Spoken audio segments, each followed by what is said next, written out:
just want to thank everyone for being here today and supporting our family. And the first time I met John was at Trinity Bible College. And some of us still think that's a good Bible college, Pastor Lance. He's a North Central guy, so.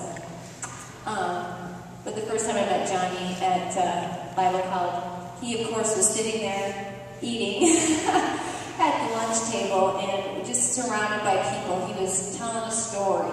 And, you know, that was the thing about John. He was very magnetic. And when he told a story, everyone wanted to listen.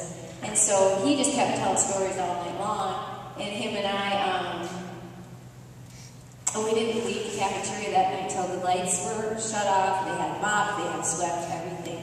And I went back to my dorm room and I, you know, as I normally do before I go to bed, I pray and I read the Word.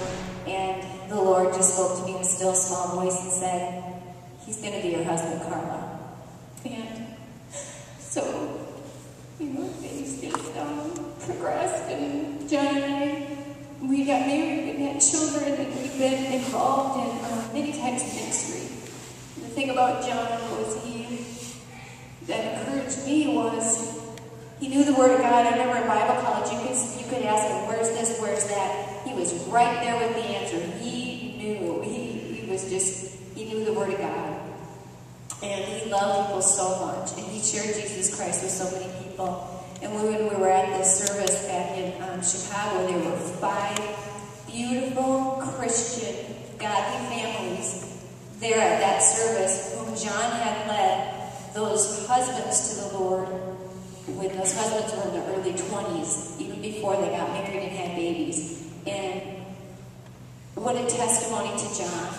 You know, through it all, through his ups and downs, through his mental illness, through his pain, through his agony, he still led people to the Lord. And those are the things I'll always remember about him, because he spurred me on in my faith. And when I look at the children, I see so much of John in them too. And they too are very, very bold in their faith, and they share Jesus Christ wherever they go. And they've led lots of their little friends to the Lord. And they can't get enough of God or the Word of God. And I owe that to John. And so thank you. Thank you for being here today.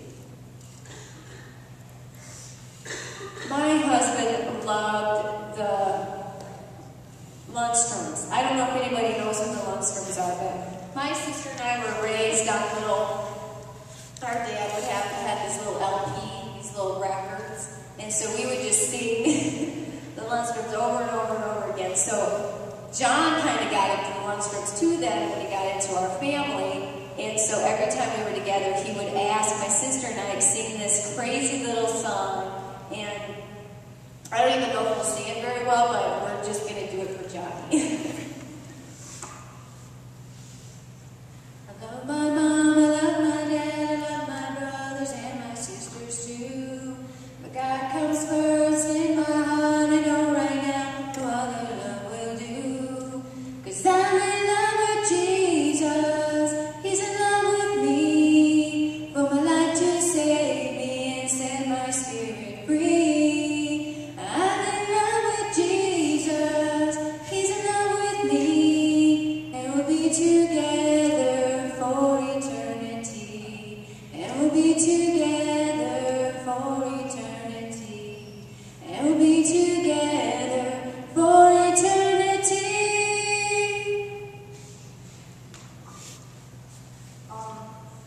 I don't have anything planned to say about John. I just miss him. I miss his boldness, his loudness. Our house is so quiet without Dad and John. And I'm just going to miss all that. He'd pick me up all the time.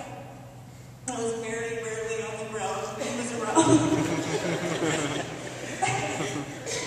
And I just miss him. And he's going to be a void in our family, just like our dad's gone too. And our family's so small.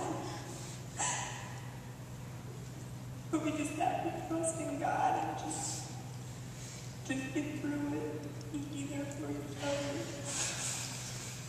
So thank you very much.